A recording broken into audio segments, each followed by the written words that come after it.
क्या आप जानते हैं कि सिर्फ 30 से 40 मिनट चलने से आपका दिमाग नए ब्रेन सेल्स बनाना शुरू कर देता है। हर बार जब आप चलते हैं तो आपके दिमाग में ऐसा क्या होता है कि आप अच्छा महसूस करने लग जाते हैं। आपका मूड अच्छा हो जाता है, आपका कंसंट्रेशन लेवल बढ़ जाता है और आप एनर्जेटिक भी महसूस करने लग जाते हैं। क्या आपने कभी ऐसा सोचा है कि चलने से आपके दिमाग पे ऐसा असर क्यों पड़ता है? आपके शरीर का आपके दिमाग से ये बायोलॉजिकल रिलेशनशिप क्या है? ब्रिस्क वॉक यानी तेज़ चलना, दौड़ना या फिजिकल एक्टिविटी करना इतना इम्पोर्टेंट क्यों है कि हर डॉक्टर इसे डेली रूटीन में लाने को कहते हैं? क्या आपके शरीर में कोई दूसरा हार्ट भी होता है? तो आइए समझते हैं इन सारे सवालों का जवाब आज के इस वीडियो में।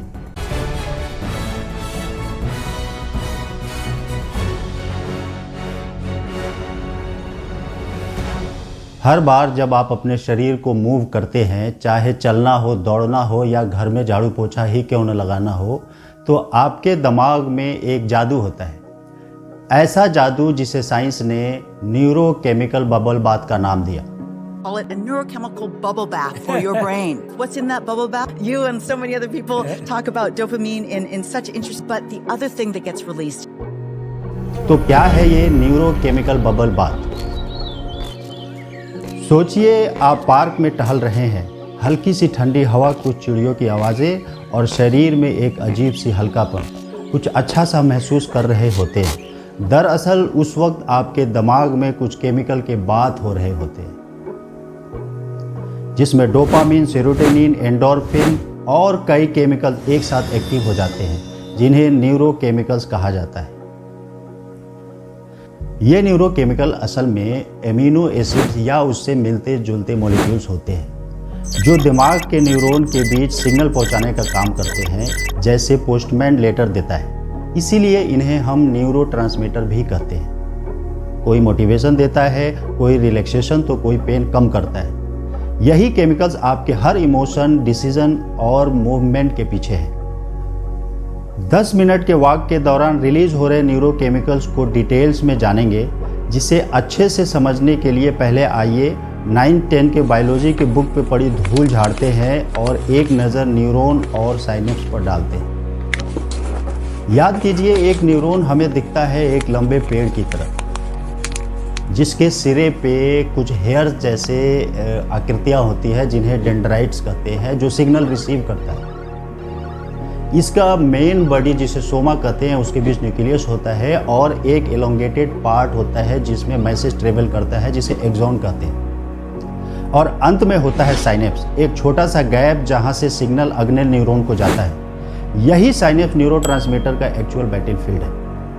इसी गैप में मैसेज को एक न्यूरॉन से दूसरे न्यूरॉन तक जाने के लिए कुछ केमिकल्स की ज़रूरत पड़ती है, जिन्हें हम न्यूरोकेमिकल या न्यूरोट्रांसमीटर बोलते हैं। तो आइए अभी एक नज़र संक्षिप्त में, एक नज़र मुख्तसर तौर से केमिकल साइनेप्स के फंक्शन पे डाल लेते हैं। जैसे ही इलेक्ट्रिकल इम्पल्स एक्सॉन के आखिरी छोर एक्सॉन टर्मिनल पर पहुंचता है, वहां टाइनी बबल्स होते हैं, जिन्हें वेसाइकिल कहते हैं। इन्हीं वेसाइकिल्स में न्यूरोट्रांसमीटर्स स्टोर्ड होते हैं। इम्पल्स आते ही ये वेसाइकिल फ्यूज होते हैं मेम्ब्रेन से और न्यूरोट्रांसमीटर बाहर निकलता है, उस गैप को पार करता है और अगले न्यूरॉन के रिसेप्टर से बाइंड करता है। अब कहानी यहीं ख़त्म नहीं होती। जैसे ही रिसेप्टर एक्टिवेट होता है, सेल मेम्ब्रेन पर मौजूद आयन चैनल्स खुलते हैं और सोडियम, पोटेशियम या कैल्शियम आयंस अंदर चले जाते हैं। और कभी कभी ये न्यूरोट्रांसमीटर सेकेंड मैसेंजर सिस्टम को ट्रिगर करता है, जो सेल के अंदर की पूरी केमिस्ट्री बदल देता है।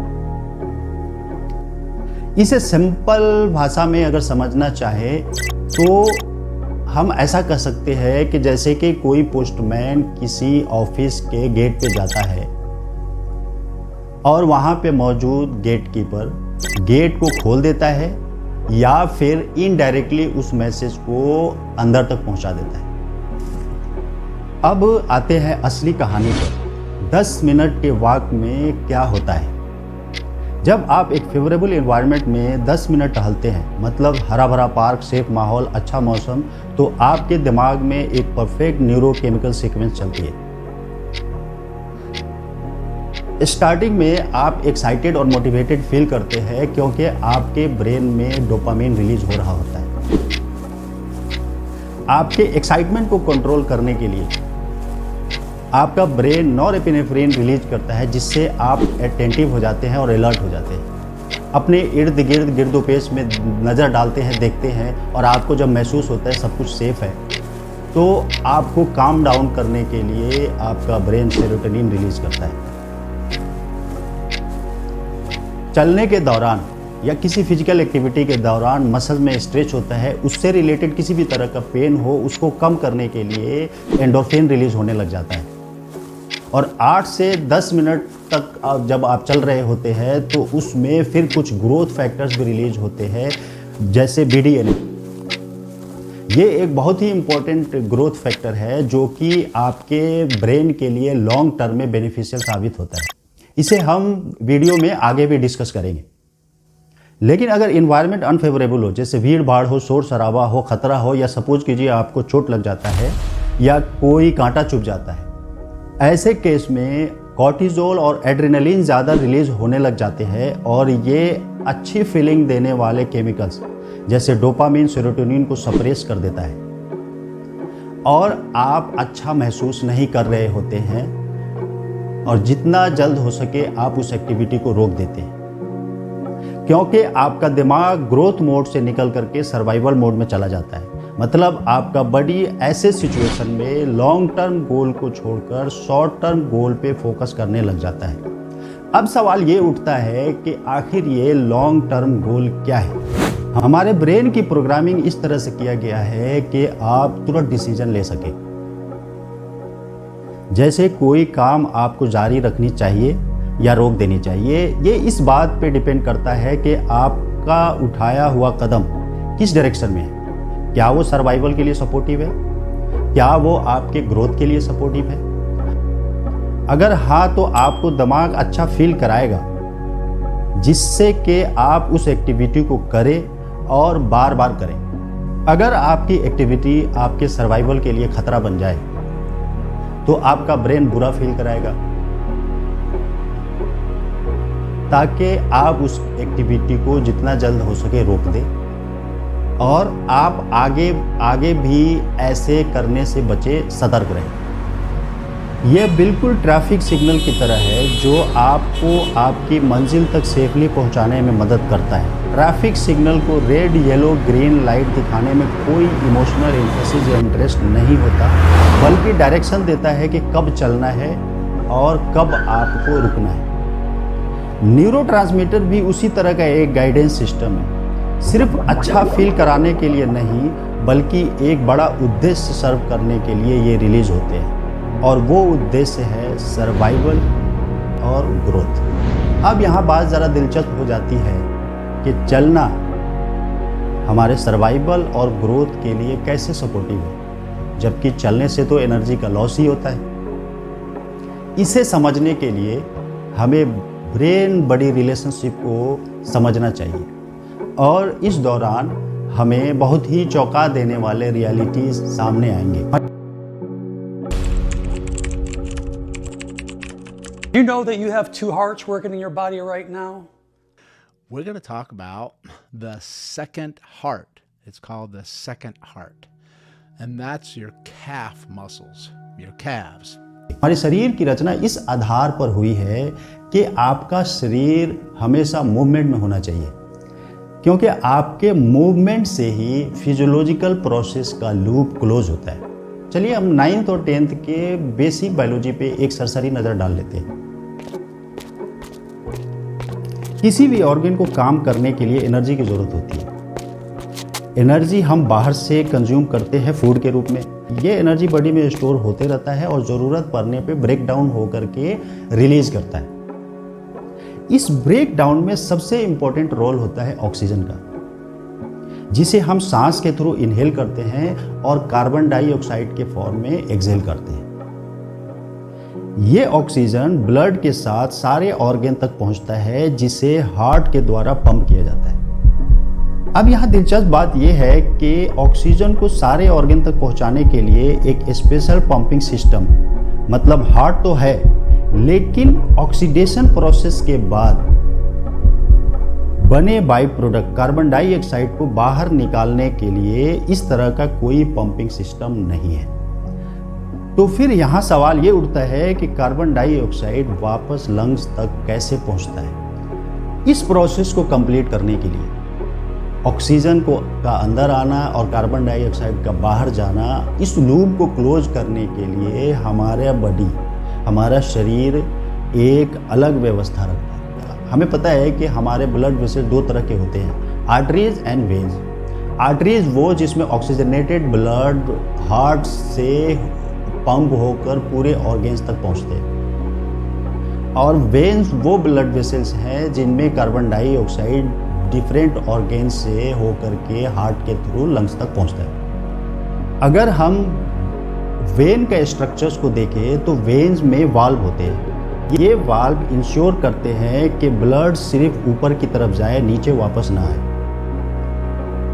और जो मसल्स होते हैं वेन का, वो स्मूथ मसल्स होते हैं जिसमें कॉन्ट्रैक्शन होते रहता है। ये कॉन्ट्रैक्शन ब्लड को थोड़ा पुश करता है ऊपर की तरफ। तीसरा जो सपोर्टिंग सिस्टम होता है, रेस्पिरेटरी पंप। जब आप सांस लेते हैं तो चेस्ट कैविटी में एक प्रेशर चेंज होता है जो ब्लड को ऊपर खींचता है हार्ट की तरफ। इन सारे प्रावधान के साथ सबसे ज्यादा जो इंपॉर्टेंट मैकेनिज्म है वो है skeletal muscle pump. The calf muscles, when they engage and they pump, the calf is a pump. Why are they called your second heart? Because they help pump the vein flow back up towards. जब हम चल रहे होते हैं, पैर के muscle काम कर रही होती है, तो वो मसल वेन्स को कंप्रेस करते हैं। इससे वेन के अंदर का ब्लड ऊपर की तरफ पुश होता है। इस मूवमेंट को कहते हैं मसल पंप। यही रीजन है कि जो काफ मसल्स होता है, जो हमारे पिंडलियों का मसल्स होते हैं, उसे सेकंड हार्ट कहते हैं, उसे पेरिफेरल हार्ट कहते हैं, क्योंकि यही वो प्रक्रिया है जिससे आपका ब्लड, जिसमें कार्बन डाइऑक्साइड होता है, चलने के वजह से ऊपर की तरफ पुश होता है और आपके हार्ट तक वो ब्लड पहुंचता है और लंग्स में जाकर के वो एक्सेल आउट होता है। पहले हार्ट से ऑक्सीजन आपके डिफरेंट ऑर्गन्स में पहुंचता है और आपका चलना, फिजिकल एक्टिविटी, दौड़ना ही डिसाइड करता है कि कैसे एफिशिएंटली जो कार्बन डाइऑक्साइड बने हैं वो शरीर से बाहर निकल सके। अगर आप फिजिकली एक्टिव है, चलते हैं, दौड़ते हैं, ब्रिस्क वॉक करते हैं, तो आपका सर्कुलेशन एफिशिएंट होता है, जिससे ऑक्सीजनेटेड ब्लड आपके ब्रेन तक पहुंचता है। अब तक हमने जाना कि चलना या किसी भी तरह का मूवमेंट करना हमारे शरीर पे कैसे शॉर्ट टर्म इफेक्ट डालता है, जिससे हमारा मूड बूस्ट होता है और हमारा ब्लड सर्कुलेशन इम्प्रूव होता है। अब हम लॉन्ग टर्म में इसके इफेक्ट को जानेंगे कि कैसे ये हमारे ब्रेन के ग्रोथ में सहायक साबित होता है।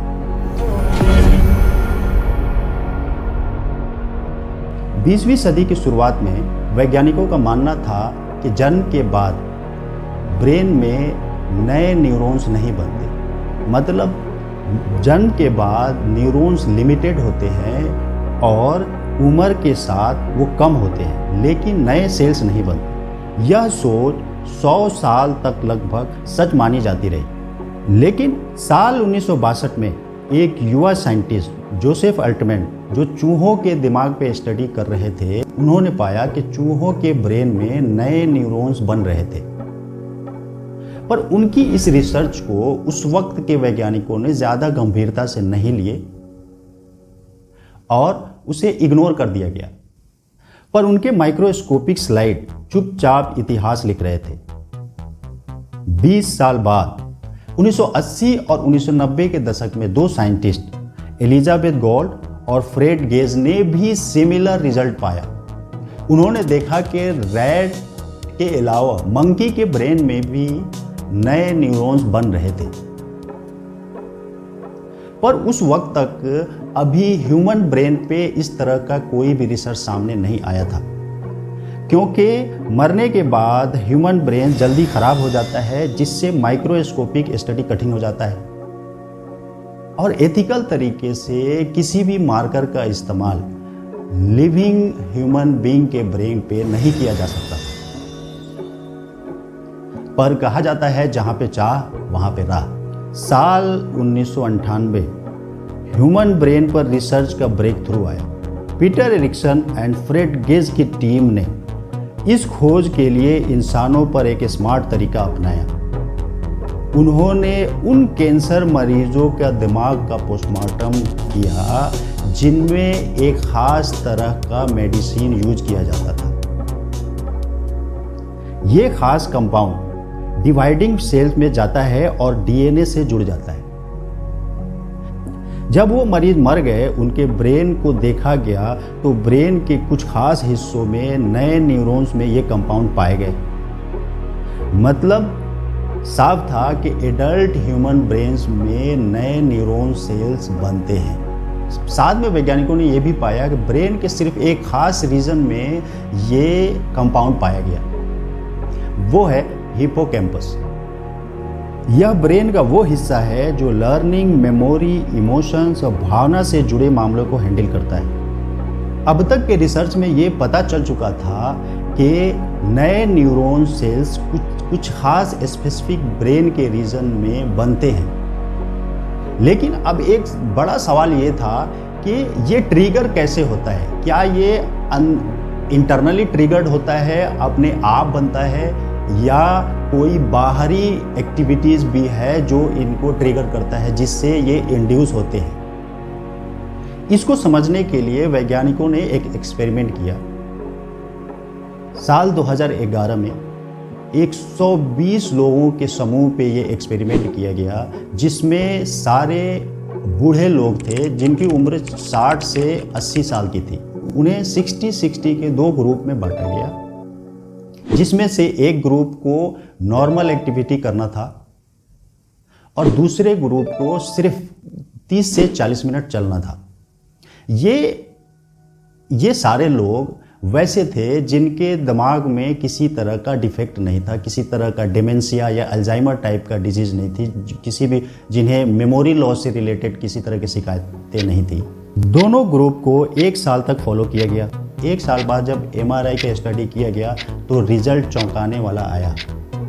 वैज्ञानिकों ने पाया कि वॉकिंग ग्रुप के जो लोग हैं उनके हिपोकैम्पस का आकार 2% बढ़ गया, जबकि एजिंग के अकॉर्डिंग 2% श्रिंक होना चाहिए था, कम होना चाहिए था। मेमोरी परफॉर्मेंस में भी सुधार पाया गया और ये भी देखा गया कि जो ग्रोथ फैक्टर है BDNF, जो कि हमने वीडियो के शुरुआत में जिक्र किया था, उसका भी लेवल बढ़ा हुआ पाया गया। जबकि दूसरी तरफ जो कंट्रोल ग्रुप है उनके हिपोकैम्पस की साइज 1 से 4% घटा हुआ था, जो कि नॉर्मल एजिंग के प्रोसेस में होता है। 2011 से 2019 तक आते आते न्यूरोसाइंस की दुनिया में अलग अलग रिसर्च में साइंटिस्ट ने यह साबित कर दिया कि एडल्ट में नए ब्रेन सेल्स तो बनते हैं, साथ ही उसका गहरा संबंध फिजिकल एक्टिविटी से है, आपके चलने से है, आपके दौड़ने से है। लेकिन एक सवाल ये भी उठता है कि क्या हर बार जब आप चलते हैं, टहलते हैं या कोई एक्सरसाइज करते हैं तो नए ब्रेन सेल्स बनते हैं? तो इसका जवाब है नहीं। न्यूरोजेनेसिस समय लेता है, हफ्तों या महीनों में असर दिखाता है। ये तब होता है जब आप फिजिकल एक्टिविटी एक लंबे समय तक करते हैं, रेगुलर बेसिस पर। यही वजह है कि चलने से आपके ब्रेन में जो न्यूरोट्रांसमीटर रिलीज होते हैं वो आपको अच्छा फील कराते हैं, ताकि आपके मेमोरी में वो एक्सपीरियंस रहता है और आप बार बार उसको करना चाहते हैं। अब आप समझ सकते हैं कि चलना हमारे शरीर के लिए कितना ज़रूरी है। चलने के दौरान रिलीज हो रहे न्यूरोकेमिकल्स हमारे मूड को रिफ्रेश करता है, हमारे स्ट्रेस को कम करता है, जो हमें इस एक्टिविटी को बार बार करने के लिए इशारा करता है, क्योंकि शॉर्ट टर्म में हमारा ब्लड सर्कुलेशन तो इम्प्रूव होता है, साथ ही लॉन्ग टर्म में हमारे ब्रेन पे पॉजिटिव इफेक्ट डालता है, जो यादाश्त, मेमोरी में सुधार और अल्जाइमर और डिमेंशिया जैसे डिजीज को कम करने में मददगार साबित होता है। तो रुकिए नहीं, दौड़ते भागते रहिए, क्योंकि इसी में सफलता है। आज के लिए बस इतना ही, फिर मिलते हैं ऐसे ही इंफॉर्मेटिव वीडियो के साथ अगले एपिसोड में।